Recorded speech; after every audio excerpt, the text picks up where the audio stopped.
예수 그리스도는 공생의 기간 동안 하나님의 진리의 말씀을 가르치시고요. 또 친히 사람들이 그릇된 신앙을 지적하셔서 그들의 굳게 닫힌 그런 마음을 늘 두드리셨습니다. 그럼에도 사람들은 예수님을 부인하고 또 배척하고 그리고 핍박했고 심지어 그분을 십자가에 메어다는 그런 악행을 범하기까지 하였습니다. 여기서 확인하듯이 아무리 하나님의 부르심을 받고 진리의 말씀을 전해 듣는다 할지라도 그에 대한 개인적인 응답이 없다면 그 모든 것은 다 쓸데없다라는 것입니다. 그렇다면 하나님의 말씀을 듣고 하나님으로부터 부르심을 받은 자는 어떻게 우리가 반응해야 할까? 이 문제를 다루고자 합니다. 첫째로는 말씀을 전적으로 우리가 수용해야 된다는 것을 우리는 가르쳐 줍니다. 사도행전 2장 36절에서 37절에 보면은 그런즉 이스라엘 온 집은 확실히 알지니 너희가 십자가에 못 박은 이 예수를 하나님이 주와 그리스도가 되게 하셨느니라 하니라. 그들이 이 말을 듣고 마음에 찔려 베드로와 다른 사도에게 물어 이르되 형제들아 우리가 어찌할꼬 하거늘.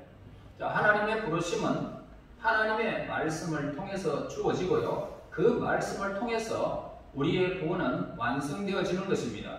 왜냐하면 말씀은 어두운 영혼을 바른 인생길을 제시해주고 하나님의 거룩한 것을 전해주기 때문입니다. 그러기에 이 시편 기자는 시편 119편 105절에서 주의 말씀은 내 발의 등이요 내 길의 빛이니이다 라고 찬양을 하고 있습니다. 따라서 우리가 하나님으로부터 부름을 받은 인생은 말씀을 사모하며 성령의 조명하심을 통해서 하나님의 말씀의 참뜻을 깨닫게 되기를 소원해야 하는 것입니다. 진실로 이 말씀을 사모하면서 말씀을 주야로 묵상한 인생은 더 이상 어둠에 머물지 않고 빛으로 진리에 나아갈 수 있게 됩니다. 진실로 하나님의 말씀은 하나님의 사랑으로 온전한 인생으로 살게 한다 이 말씀입니다.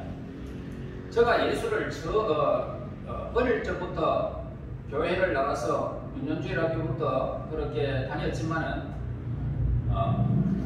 19세 후반부터 이제 교회를 다시 나가면서 청소년기에 방황했던 시간들을 접고 그 후에 이제 20살이 되는 그 해에 새벽 기도를 가면서 하나님의 말씀을 들었지만은 하나님 말씀이 도저히 그 말씀이 다 믿어지지 않더라고요.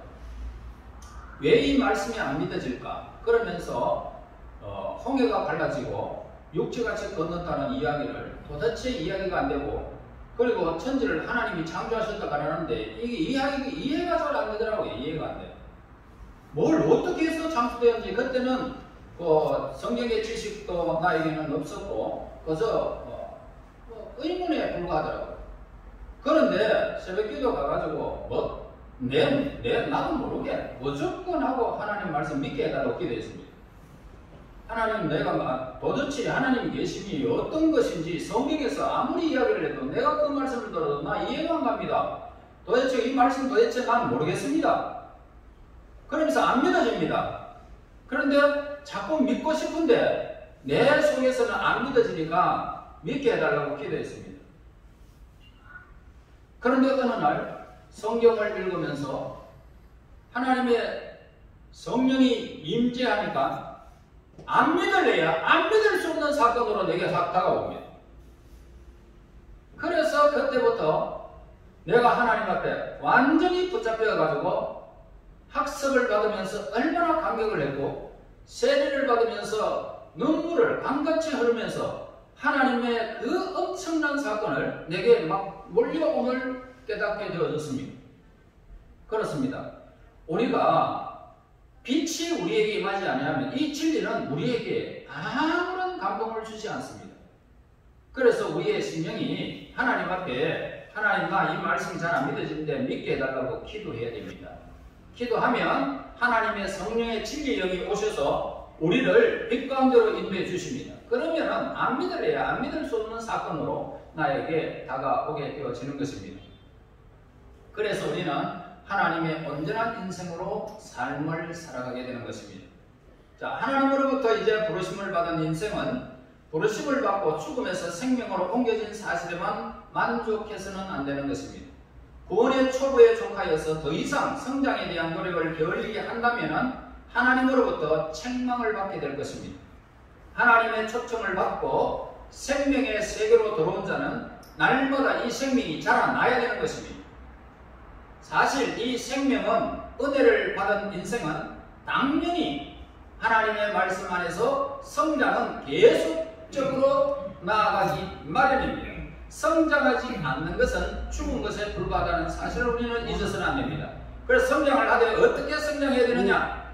하나님의 거룩한 뜻을 더 깊이 알아가고요, 또 예수님의 장성한 분량 목표까지 삼아서 경건 생활에 힘써으로써 날마다 믿음이 성장시켜 나아갈 수 있는 것입니다. 그러기에 사도 바울은 골로새 교인들에게 향하여서 다음과 같은 그런 간절한 내용의 기도를 드리게 됩니다. 골로새서 1장 9절에 보면 이로써 우리도 듣던 날부터 너희를 위하여 기도하기를 그치지 아니하고 구하노니 너희로 하여금 모든 신령한 지혜와 총명에 하나님의 뜻을 아는 것으로 채우게 하시고 라고 기도하고 있습니다. 오늘 우리는 날마다 우리의 삶이 성장하도록 기도해야 됩니다. 그 다음에 두 번째로는 마음을 열어서 하나님과 교제하기를 하나님은 원하십니다. 고린도전서 1장 9절에 보면 너희를 불러 그의 아들 예수 그리스도 우리 주와 더불어 교제하게 하시는 하나님은 미쁘시도다. 미쁘다는 말은 변함이 없다는 말입니다. 자, 하나님으로부터 부르심을 받은 자는 그 부르심에 기꺼이 응답하는 표로서 지금까지 자기 마음속에 왕으로 군림했던 자신의 왕권을 하나님께 넘겨드리는 행위를 말하고 있습니다. 그리하여 마음 중심에 하나님을 내 중심에 모시고 하나님 제일주로 인생을 새롭게 시작해야 한다는 말입니다. 이처럼 자신의 마음속에 있는 왕자를 하나님께 이양해 드리고지 아니하고는 계속적으로 자기가 차지하고 있고 자기 중심으로 살아가는 한 하나님과 교제가 없다는 것입니다. 그래서 하나님의 부르심에 효과적으로 응답할 수도 없는 것입니다. 진실로 하나님은 먼저 하나님의 부르심에 효과적으로 응답할 수가 없단 말입니다. 그래서 하나님은 먼저 하나님을 앞세우고 하나님의 뜻 안에서 하나님 중심으로 살아가는 자의 인생은 반드시 하나님께서 그 모든 삶에 있어서 책임지고 눈동자같이 보호하시며 우리의 길을 인도하시는 분이십니다.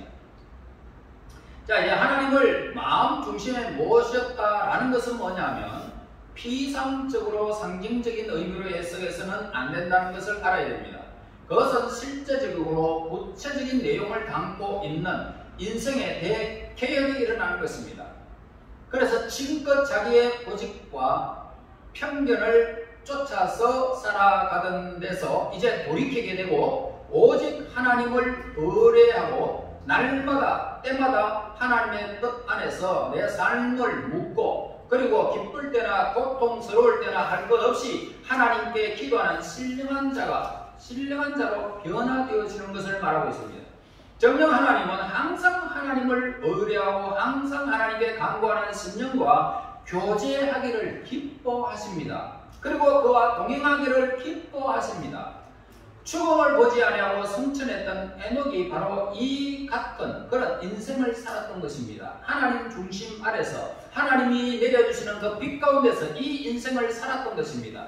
하나님이 가라 하면 가고 하나님이 머물러 가면 머물고 그러면서 하나님과 교제하기를 늘 했던 에녹은 죽음을 보지 아니하고 그대로 하나님이 저 영광의 나라로 그를 이끌어 가셨던 사실을 보게 됩니다.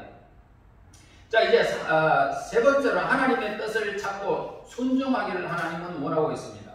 이제 이렇게 영접하는 자, 우리가 어떻게 해야 되느냐? 하나님을 뜻을 찾아야 되고 그리고 그 뜻을 찾았다면 순종해야 된다는 것을 우리에게 가르쳐줍니다. 마태복음 4장 4절에서 예수께서 대답하여 이르시되 기록되었을 때 사람이 떡으로만 살 것이 아니요 하나님의 입으로부터 나오는 모든 말씀으로 살 것이라 라고 하셨습니다. 자, 하나님의 부르심에 기꺼이 응답하는 인생은 그 그때로부터 모든 관심사가 바뀌게 된다는 것입니다. 즉 지금까지는 이 땅에서 하면 부귀영화를 누리고 남들보다 더 행복하게 살아갈 것인가 라는 관심을 가지고 있었다면 이제부터는 과연 하나님의 뜻이 무엇이며 하나님이 나에게 요구하시는 것이 무엇인가 하는 내용에 관심을 기울이는 사람으로 변화된다는 것입니다. 그래서 사도 바울은 이 같은 맥락에서 에베소 교인들을 향하여 다음같이 권면한 바가 있습니다.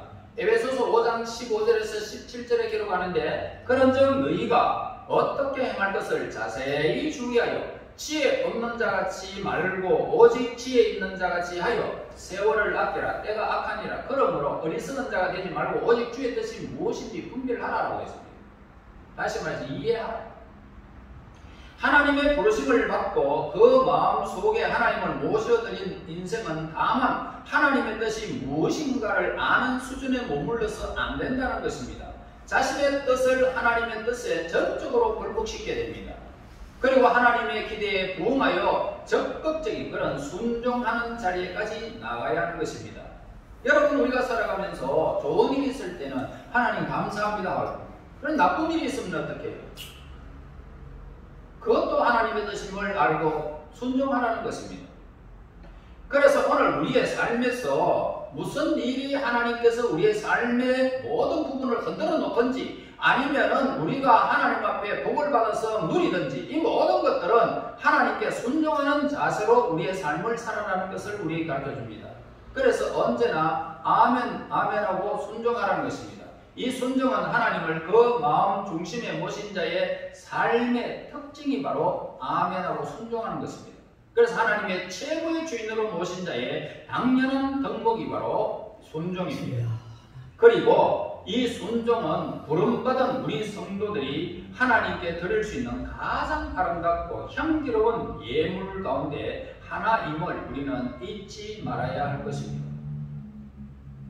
이제 하나님으로부터 소명을 받은 자는 그 마음의 문을 여시고요, 하나님의 뜻에 개인적으로 응답해야 할 것입니다. 아무리 하나님의 천국 잔치에 초청받았다 할지라도 그 부름에 응답하지 아니하고 또 그 응답한 자로서의 온전한 인생을 살지 않고는 천국 잔치에 참여할 것을 기대하지 말아야 됩니다. 무서운 일입니다. 진실로 하나님의 부르심에는 기꺼이 응답하는 인생만이 생명을 누리되 하나님이 주시는 그 복을 마음껏 받을 수 있을 것입니다. 우리 모두 하나님의 부르심에 응답해야 할 것입니다. 하나님은 여러분들을 이 땅에서 자아 중심으로 살기를 원치 않습니다. 하나님의 뜻 가운데서 하나님 중심으로 살아가기를 하나님은 원하고 있습니다. 여러분 한 주간 동안도 여러분이 하나님 중심 속에서 내 삶이 어떤 방향으로 흘러가든지 하나님께서 나에게 흘러가는 이 방향이 하나님의 가장 선한 길임을 우리는 인정하면서 살아가고 순종하면서 살아가고 아멘하면서 살아가서서 천국 잔치에 이르는 그날까지 영원한 즐거움의 자리에 이르는 그날까지 순종하는 자의 것임을 우리는 기억하시고 진리 안에서 오늘 이 영접하는 자의 그 아름다운 비밀을 간직한 자의 삶이 지속되어져서 그 영원한 즐거움을 누리시기를 예수님 이름으로 축원합니다. 기도하시겠습니다. 영광과 존귀와 찬양을 받으시기에 합당하신 우리 아버지여, 영원히 멸망할 우리들을 인생의 저 영생의 나라로 불러주시고 천국의 건설의 여건으로 동참하게 해주신 은혜를 감사 찬송 영광 돌립니다. 우리들의 생명이 다하는 그날까지 구속하여 주신 하나님의 큰 사랑 안에서 하나님의 일꾼으로 세워주신 하나님의 그 놀라운 은총에 보답하는 삶을 살아 하나님의 그 영원한 즐거움을 영원히 누리는 하나님의 백성들이 되게 인도하옵소서. 예수님 이름으로 기도합니다. 아멘.